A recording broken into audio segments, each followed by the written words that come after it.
Congress senior leader Jyothi Reddy గారు అయితే మనతో ఉన్నారు. ప్రజెంట్ తెలంగాణ పాలిటిక్స్ గురించి అడిగి తెలుసుకుందాం. నమస్కారం మేడం. నమస్తే.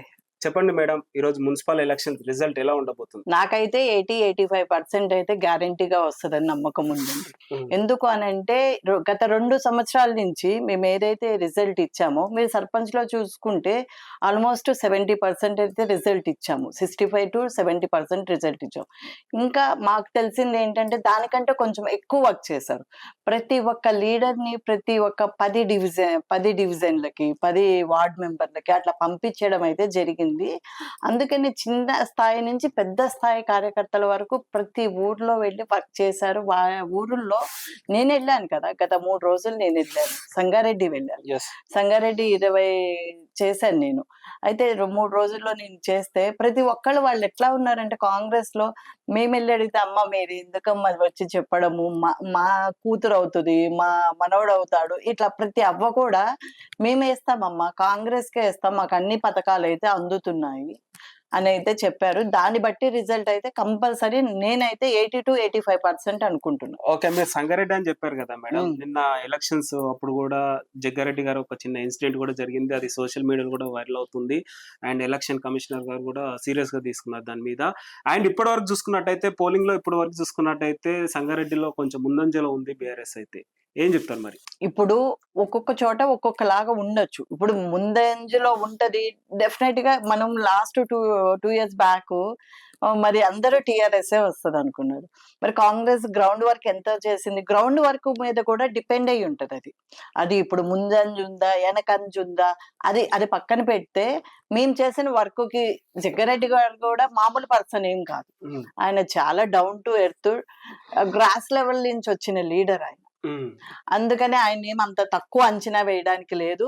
డెఫినెట్ గా ఆయన అనుకున్నట్టు రీచ్ అయితే అవుతారు. ఓకే, రాబోయే జిహెచ్ఎం సెలక్షన్స్ ఎలా ఉండబోతాయి అంటారు మరి రిజల్ట్? డెఫినెట్ గా నేను చెప్పాను కదా, 80% మినిమం. నేను 85 అనుకుంటున్నాను. 80% అయితే డెఫినెట్ గా వస్తుంది. సంగారెడ్డి లేకపోతే నిజామాబాద్ ఇంకొకటి అనేది కాదు.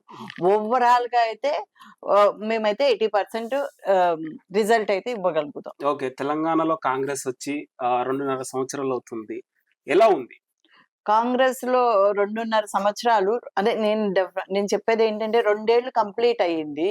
2 ఏళ్ళు కంప్లీట్ అయిన దానికి ప్రజలు వాళ్ళు వస్తున్నారు, వచ్చి మేము దానికే వేస్తాము, కాంగ్రెస్ కే ఓటేసి మేము గెలిపిస్తాము అనేది అయితే బల్లగుద్ది చెప్తున్నారు. కొంచెం ఇప్పుడు చూసుకున్నట్టయితే బీఆర్ఎస్ డైవర్షన్ పాలిటిక్స్ చేస్తుంది. సిట్టి విచారణ అనేది ఒక పాత అంశమే కావచ్చు, కానీ ఇప్పుడు అది ఈ ఎలక్షన్స్ కి ఏమన్నా ఎఫెక్ట్ అయ్యే ఛాన్స్ ఉందా? మొన్న సిట్ విచారణకి కేసీఆర్ వెళ్ళారు, కేటీఆర్ వెళ్ళారు, హరీష్ రావు వెళ్ళారు. సో ఇది ఏమన్నా ఎలక్షన్స్ కి ఏమన్నా ఎఫెక్ట్ అయ్యే ఛాన్స్ ఉందంటారా? మీరు చూసుకుంటే ఏం ఎఫెక్ట్ అవుతుందండి? ఒక్క నిమిషం, ఏం ఎఫెక్ట్ అవుతుంది? జాతిపితనే అరెస్ట్ చేశారు తెలంగాణ. ఎవరికి జాతిపిత అండి? గాంధీజీ జాతిపిత, దేశానికి స్వాతంత్రం తెచ్చింది. ఈయన జాతిపిత ఎట్లాగవుతాడు? జాతిపిత అయితే ఈయన ఏమైంది? ఈయన తీసుకోకుండా, సీఎం తీసుకోకుండా ఉండాల్సిండే. సీఎం ఎందుకు తీసుకున్నారు? సీఎం తీసుకోవద్దు. ఆయన ఏమన్నారు? ఒక ఎస్సీ ఎస్టీ వాళ్ళని నేను సీఎం చేస్తాను అని అన్నారు. మరి అది ఎందుకు? అప్పుడు జాతిపిత అయ్యేవాడు. మీరు ఇప్పుడు ఎలా జాతిపిత అంటారు? అది జాతిపిత కాదు. అందరు మామూలు వాళ్ళే. ఇప్పుడు బీజేపీ వాళ్ళు అడుగుతున్నారు, ఎందుకు అరెస్ట్ చేయట్లేదు, మీరు ఎందుకు విచారణకి పిలవట్లేదు. మళ్ళీ కవిత అడుగుతుంది, మీరెందుకు? ఇప్పుడు ఇంట్లో కుంపటే అర్థమవుతుంది కదా, ఆమెనే బయటపడుతుంది. కొత్తగా మేము చెప్పేది ఏముంది? ఎలాగా వాళ్ళకే మైనస్ అవుతుంది, అది ఇంకా మాకు ప్లస్ అవుతుంది. ఓకే, మేము విచారణకి పిలిచినందుకు ఇంకా ప్లస్ అవుతుంది అది. ఓకే, చాలా పథకాలు ఇచ్చారు, 420 హామీలు ఇచ్చారు, ఎక్కడ పోయినాయి అనేసి కూడా బీఆర్ఎస్ వాళ్ళు ప్రశ్నిస్తున్నారు. ఏం చెప్తారు మరి? పథకాలన్నీ ఒక గోల్డ్ ఇంకొకటి తప్ప అది మేము ఇచ్చినప్పటికీ ఇప్పటికీ మన చేయి దాటిపోయింది. దానికి తప్ప పథకాలన్నీ 4-5 గ్యారంటీలు అయితే మెల్లమెల్లగా అంచెల వారీగా సీఎం గారు, పిసిసి అధ్యక్షుడు వాటిని ముందుకు తీసుకెళ్తున్నారు. వాటిల్లో అయితే ఏం డోకా లేదు. జనాలు చాలా హ్యాపీగా ఉన్నారండి. ఓకే, దావోస్కి వెళ్ళాడు, ఎలాంటి పెట్టుబడులు తెచ్చాడు అనేసి కూడా చాలా మంది ఈగర్లీ వెయిట్ చేస్తున్నారు. ఎస్పెషల్లీ నిరుద్యోగులు. జాబ్ క్యాలెండర్ ఎక్కడ పోయింది? గత ప్రభుత్వం ఓడిపోవడానికి నిరుద్యోగులే కారణం అని చెప్పుకుంటూ వచ్చారు ఇదే కాంగ్రెస్.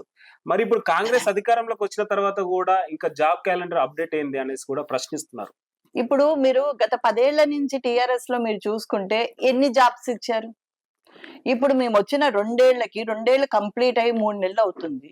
మేము ఎన్ని జాబ్లు ఇచ్చాం? దగ్గర దగ్గర 50,000 జాబ్స్ చిల్లర ఎంతో ఇచ్చారు.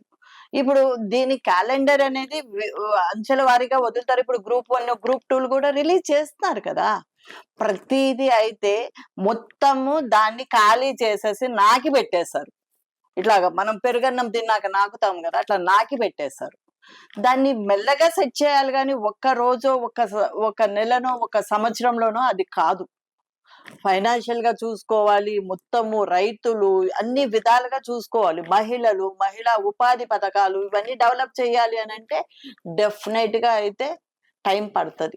మీరు దావోస్కి వెళ్ళారు, ఏం ఏం ఏం తెచ్చారు దావోస్ నుంచి అనేసి కూడా ప్రశ్నిస్తున్నారు. దావోస్ కి వెళ్ళారు. 2.5 లక్షల మనకి కంపెనీస్, పెట్టుబడి పెట్టే కంపెనీస్ అయితే డెఫినెట్ గా వస్తున్నాయండి, వస్తాయి. ఇవి మనం ఏంటి అని అంటే ఈ సంవత్సరమే 2.5 లక్షల కోట్లు తీసుకొచ్చి ఇక్కడ పెట్టారు కదా.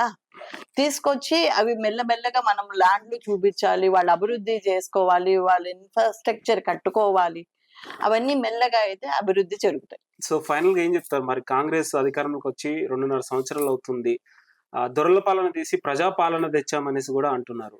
ఎలా అవుతుంది సక్సెస్? డెఫినెట్ గా అండి, ప్రజాభవన్ దగ్గర చూసుకుంటే మీరు ఎప్పుడైనా వెళ్ళి చూడండి. అక్కడ ప్రజాభవన్ లో మీకు దగ్గరగా కనీసం ఒక 200 మంది ఉంటారు. ఇందిరమ్మ ఇళ్ల గురించి కానీ, వాళ్ళకి వచ్చే పెన్షన్స్ గురించి కానీ, ఇంకా వేరే వాళ్ళ ఊరు డెవలప్మెంట్ పనులు కానీ, ఇంకొకటి కానీ డెఫినెట్ గా మీకు దానికే దాని నిరూపణ అవుతుంది కదా ప్రజాపాలన అని.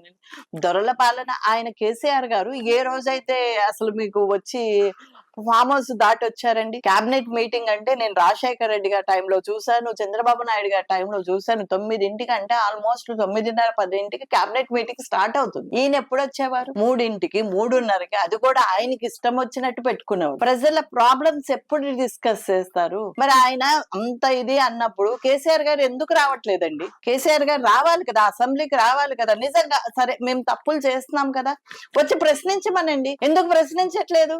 కేసీఆర్ కి అంత దమ్ము లేదా? అంత చేశానని చెప్తున్నాడు కదా. 10 ఏళ్లలో నేను అభివృద్ధి చేసేసాను, మాకు మించిన వాళ్ళు లేరని అంటున్నారు కదా. మేము తప్పులు చేస్తున్నాం కదా, వచ్చి అడగమనండి. ఎవరు కాదంటున్నారు? వచ్చి అడిగితే మేము నిజంగా, మా సీఎం రేవంత్ రెడ్డి గారే చెప్పారు, నిజంగానే మేమేమన్నా తెలిసి తెలియక చేసినవి ఉంటే అపోజిషన్ మమ్మల్ని క్వశ్చన్ చేయమనండి. ఆయనకి సీఎం చేసిన ఇది ఉంది కదా, అనుభవం ఉంది కదా. అనుభవం ఉన్నప్పుడు మీరు వచ్చి అడగండి. మరి ఎందుకు రావట్లేదండి? ప్రజలు ఇప్పుడు అంటే నీకు పదవి ఇస్తే పదవి ఇవ్వకపోతే నీకు ప్రజలు అవసరాలు గాని, ప్రజలు ఇది గాని, ఆయన కాన్స్టిట్యున్సీకే ఆయన వెళ్ళరు. ఏం లీడర్ అండి? పోనీ హెల్త్ బాగాలేదు, ఏదో ఒకటి వచ్చి చెప్పాలి కదా. నేను ఇంత నేను లీవ్ తీసుకుంటాను, నేను ఇంత. కానీ ఏంటి అది? మున్సిపల్ ఎలక్షన్స్ గురించి మాట్లాడుకున్నట్టయితే గతంలో మున్సిపల్ లో పనిచేసిన వాళ్ళ పదవి విరామం కూడా నిన్నటితో అయిపోయింది. ఏం చెప్తారు వాళ్ళకి? అది చాలా థ్యాంక్స్ అండి. ప్రతి ఒక్కళ్ళకి నేనేమంటా అంటే, మా మేయర్ గారు గాని, ఏ పార్టీలో గెలిచిన ఏ కార్పొరేటర్ కూడా, ప్రతి ఒక్క కార్పొరేటర్ కి నేను చేతులెత్తి నమస్కారం చేస్తున్నాను. 5 ఏళ్ళు మీరు ప్రజలకు సేవ చేశారు. ఎమ్మెల్యే సేవలు వేరే ఉంటాయి, ఎంపీ సేవలు వేరే ఉంటాయి. ఒక కార్పొరేటర్ గా వాళ్ళు ప్రతి ఒక డ్రైనేజ్ ప్రాబ్లం దగ్గర నుంచి, ఒక బిల్డింగ్ కన్స్ట్రక్షన్ నుంచి, వేరే ట్రాఫిక్ గాని, వేరే అన్ని విధాలుగా, అంటే మనం ఇంట్లో ఏవైతే మనము చేసుకుంటామో ప్రతి ఒక్కళ్ళని మనం చూసుకుంటాం, పిల్లల దగ్గర నుంచి, హస్బెండ్ దగ్గర నుంచి. అట్లాగా ఒక డివిజన్ కి ప్రతి కార్పొరేటరు అదే విధంగా పనిచేశారు. అందుకని ప్రతి ఒక్కరికి ధన్యవాదాలు. నెక్స్ట్ వచ్చే ఎలక్షన్స్ కి నేనేం చెప్తాను అంటే, ప్రతి ఒక్కళ్ళు అంటే వాళ్ళకి నేను కార్పొరేటర్ గా చెయ్యగలను అనేవాళ్ళు ప్రతి ఒక్కళ్ళు ప్రయత్నించండి. పాత కార్పొరేటర్లు అవసరం లేదు. ఉన్న వాళ్ళు కూడా నీకు ఆ సత్తా ఉంది, నువ్వు ప్రజల్లో ఉన్నావు, ప్రజలకి నువ్వు సేవ చేస్తున్నావు అంటే డెఫినెట్ గా నువ్వు అడగచ్చు. పార్టీ నిన్ను గుర్తిస్తుంది. పార్టీ గుర్తించి మొత్తం ఎంక్వైరీ చేస్తుంది, వీళ్ళు ప్రజల్లో ఎంత ఉన్నారు, ప్రజలకి ఏ విధంగా సేవలు చేస్తున్నారు అని వాళ్ళని గుర్తించి ఇస్తుంది. మీరు తక్కువ టైంలోనే మేము హామీలు ఇచ్చామనేసి కూడా మీరు చెప్పుకుంటూ వస్తున్నారు. కొన్ని హామీలు ప్రజలకు అందట్లేదు అంటున్నారు. ఈ ఎఫెక్ట్ రాబోయే ఎలక్షన్స్ లో ఏమన్నా పడొచ్చా అంటే ఏం చెప్తారు? ఏ ఎలక్షన్స్ లో అంటున్నారు? GHMC elections. హామీలు ఇచ్చాము కాబట్టే కదా రిజల్ట్. ఇప్పుడు జిహెచ్ఎంసీకి ఒక్కదానికే కాదుగా మేము ఇచ్చింది, ఓవరాల్ గా తెలంగాణకి ఇచ్చాము. తెలంగాణకి ఇస్తే మీకు సర్పంచ్ ఎలక్షన్ లో రిజల్ట్ కనబడింది. ఇప్పుడు ఆల్మోస్ట్ నేనే చెప్తున్నాను. ఇప్పుడు కేటీఆర్ గారు చెప్పుకుంటూ వస్తున్నారు కదా, పదే పదే తులం బంగారం ఎక్కడ పోయింది, నిరుద్యోగ కింద 2,500 ఇస్తున్నారు, అనేక హామీలు ఇచ్చారు కదా. అవునండి, ఎంతసేపు తులం బంగారం తులం బంగారం తులం బంగారం. అదే కేటీఆర్ ఆడవాళ్ళకి కోటి ఇస్తానంటే ఆడవాళ్ళు ఉన్నదేమో ఎంత, మన దగ్గర మన బడ్జెట్ ఏమో ఎంత, కోటి కోటి కోటి ఎలాగిస్తారా బాయ్, నాకు లెక్క తెలీదు అన్నారు. నేను అదే అడుగుతున్నాను, ఎవరు తీసుకెళ్లి కోటి కోటి కోటి అని ఇవ్వరండి. ఉపాధి పథకాలను డెవలప్ చేసి ఆ స్కిల్ డెవలప్మెంట్ త్రూ డబ్బులు ఇచ్చి వాళ్ళు కట్టుకునే విధంగా చేస్తారు. దాంతో ఒక మహిళ ఒక బిజినెస్ చేస్తే డెవలప్ అవుతుంది. అది కోళ్ల ఫామ్ కానీ ఇంకొకటి కానీ 10 లక్షలు 15 మళ్ళీ వాళ్ళు కట్టుకుంటారు. అట్లాగా మహిళల్ని కోటీశ్వర్లు చేస్తామన్నాం కానీ కోటిలో కోటి అన్నట్టుగా కోటి కోటి కోటి ఎలాగిస్తామండి? అంటే మరి ఆయనకి అంత ఎక్స్పీరియన్స్, నాకైతే మరి కేటీఆర్ గారు మినిస్ట్రీ చేశారు 10 ఏళ్ళు, నాకంత ఎక్స్పీరియన్స్ లేదా, ఆయనకి అంత తెలివి లేదా? కామన్ సెన్స్ కదా. ఉమ్. కామన్ సెన్స్ తో అంటే కేటీఆర్ మాటలు కూడా ఇంకేముంటాయండి. పదే పదే తులం బంగారం అని అంటే తులం బంగారం ఎంత అయింది? 2 లక్షలు అవుతుంది. నువ్వు యాడ్ నుంచి తీసుకొచ్చి ఇస్తాము? ఇవ్వలేము. దానికి మించి మేము మహిళలు ఒక అరకిలో బంగారం కొనుక్కునేలాగా తయారు చేస్తామండి. మీకేమన్నా అభ్యంతరమా? ఉపాధి పథకాలు స్కిల్ డెవలప్మెంట్ డెవలప్ చేసి మేము ఒక అరకిలోనో పావు కిలోనో బంగారం కొనుక్కునేలాగా చేస్తాము. ఓకే, సో ఫైనల్ గా కాంగ్రెస్ సీనియర్ లీడర్ గా మీరు ప్రజలకు ఏం చెప్పాలనుకుంటున్నారు? డెఫినెట్ గా అండి, మీరు కంపేర్ చేసుకుంటే టిఆర్ఎస్ గత కాలంలో చేసిన 10 ఏళ్ల రేవంత్ అన్న అంటే కాంగ్రెస్ పార్టీకి సంబంధించి సీఎం రేవంత్ రెడ్డి గారు ఏదైతే ఉన్నారో ఈ 2 ఏళ్ళు, ఈ 2.5 ఏళ్ళు కూడా కంప్లీట్ కాలేదు. ఇంకా ఈ 2.5 ఏళ్లలోనే చాలా వరకు రిజల్ట్ వచ్చింది. ఇంకొంచెం అంటే ప్రజలు కూడా మాకు పట్టం కట్టడమే కాదండి, చాలా ఓపికగా వెయిట్ చేశారు. దానికి కూడా నేను ప్రజలందరికీ ధన్యవాదాలు చెప్తున్నాను. అలాగే ఇంకా కూడా మాకు సహకరిస్తే ఆ రేవంత్ అన్న బల్ల గుద్దే చెప్తున్నాడు, మేము ఇంకా 8 ఏళ్ళు ఉంటాము, నెక్స్ట్ గవర్నమెంట్ కూడా మేమే ఫామ్ చేస్తాము. ఏ కాన్ఫిడెన్స్ లేకపోతే ఒక లీడరు ఆ స్థాయి లీడర్ అయితే చెప్పరు కదండి. అంటే డెఫినెట్ గా ప్రజలు మమ్మల్ని ఆశీర్వదిస్తున్నారు, ప్రజలు మమ్మల్ని అక్కుర చేర్చుకుంటున్నారు. అందుకనే డెఫినెట్ గా మేము నెక్స్ట్ కూడా మేమే వస్తాము.